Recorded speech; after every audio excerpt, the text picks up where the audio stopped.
Guys, welcome to another modern meat target test. I just finished up a 115 grain battle. Now let's do a critical duty battle from both short barrel and long barrel. We're doing 124+P versus 135+P.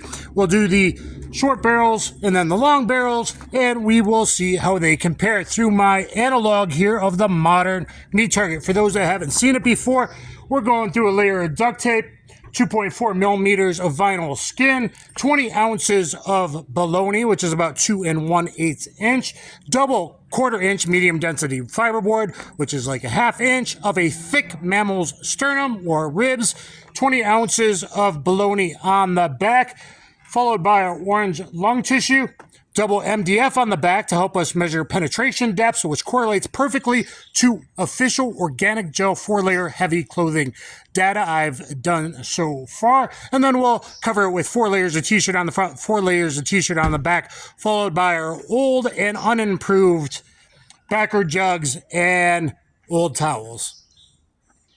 If you want to know more about physiology and anatomy and why this is a perfect, so far it looks like analog of an upper thoracic cavity of a large mammal, look at the first video I did redoing Paul Harrell tribute video, his very first ever meat target, 9 verse 40, and it correlated, again, all the data to the official organic gel data from both Federal and Winchester. And here we're going to compare it later to the Hornady official data.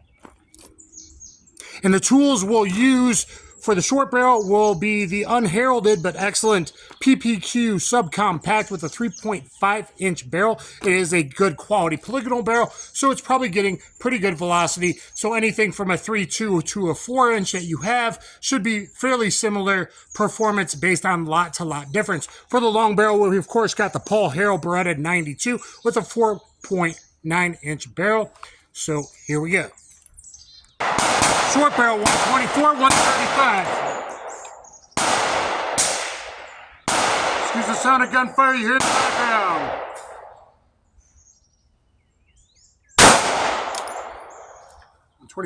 +P, now 135+P.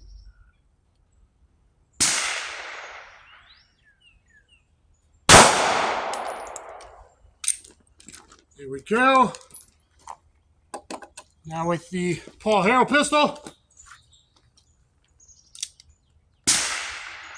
My shot placement's decent.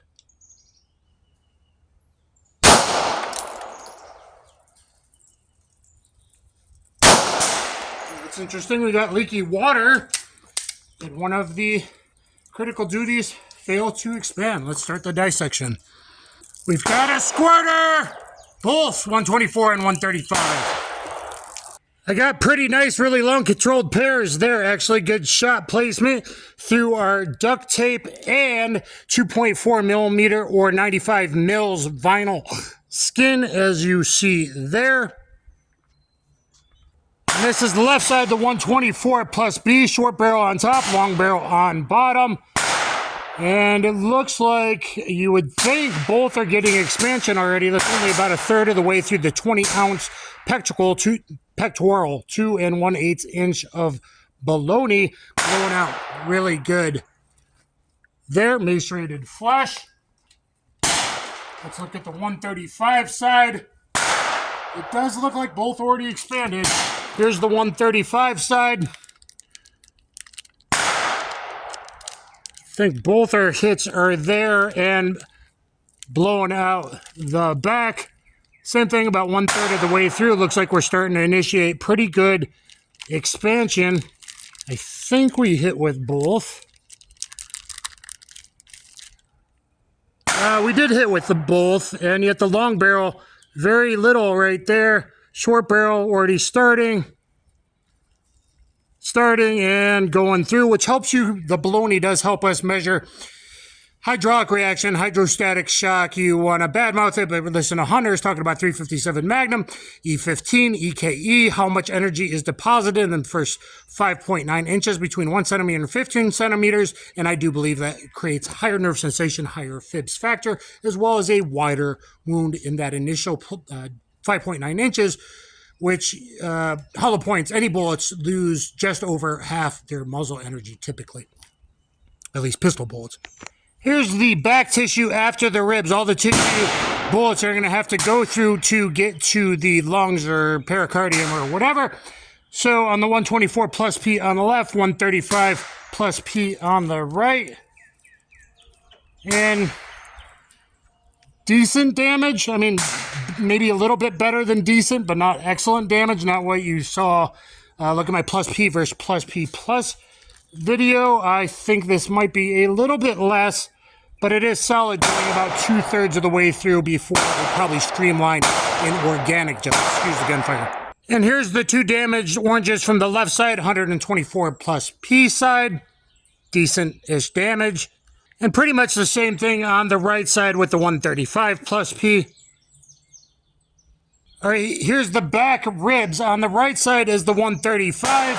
On the left side is the 124. As we see, one of the 135+P bullets is stuck in the first 1/4" MDF in between them, which that indicates usually 12.5. This might be a little less than that, 12.25. It's ended the back pretty good. 12.5 inches of penetration and good, but fairly minimal expansion, as critical duty is known to do. Further penetration, you would think this is only 12.5. We'll compare to the official organic gel numbers in a minute. So 12.5 with one of the 135+Ps. They're right next to each other, so there's no way of knowing which barrel unless we see how far it's peeled back, if I can locate the other bullet. Next bullet to be recovered on the left side. This is the second of the back 1/4" MDF. This is the short-barreled 124+P embedded in there. This is the back of the two. So it went through. This would indicate almost 13 inches of penetration, but not quite. So about 12.75 organic gel. It looks like it took a pretty good beating. That's not the best measured diameter expansion on the short barrel 124+P.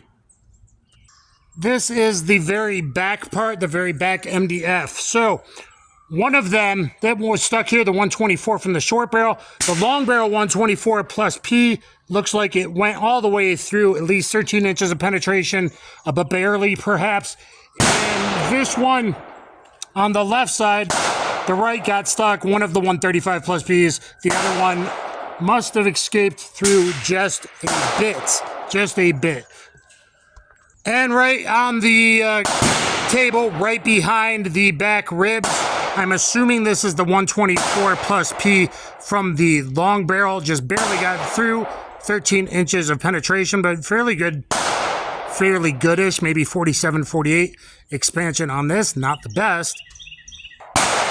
And remember, both the backer jugs, gallon jugs, were dented. One has a bullet in it. So maybe a bit more penetration than I said earlier. It's difficult to tell using water jugs. I believe this is a 135. So the two that went the furthest, it's going to be very difficult to tell, guys. I believe that's the 135 on top. I believe this is the 124 long barrel on bottom. But that's very difficult to tell, and my scale isn't good enough. This one is peeled down the shank a bit more than this one, however. Let's look at the other two bullets. Based on how far peeled back the jackets and shanks were, it's hard to tell. Those two might have been backwards. These two look fairly similar, and these are probably the 124s. It's hard to tell how they're peeled down. When heavier bullets are typically longer, I don't know for sure. But these two are only peeled back a little bit, whereas this would probably be the short barrel 135. This would probably be the long barrel, just peeled down a little bit, but they're both taller, if you can see the heights on these. So overall, decent-ish expansion. I'm not going to call that huge. The shank's not peeled back. Pretty decent expansion.